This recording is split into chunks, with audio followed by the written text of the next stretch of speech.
ประกาศจากสนาม F นะคะนักกีฬาที่แข่งขันสปีดคิกขอให้มารายงานตัวที่สนามในเวลานี้ค่ะนั่นแหละอย่างนั้นแหละเป๊ะ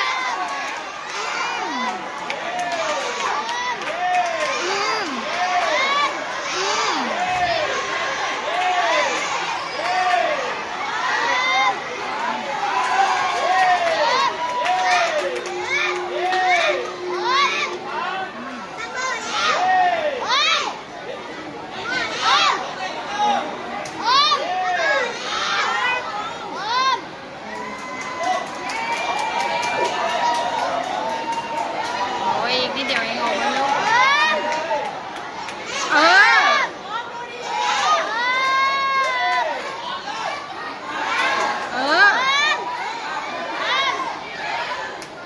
ทำไมมันช้าจังว่าเวลา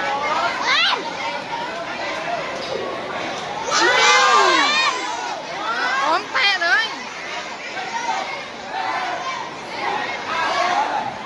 ประกาศจากสนาม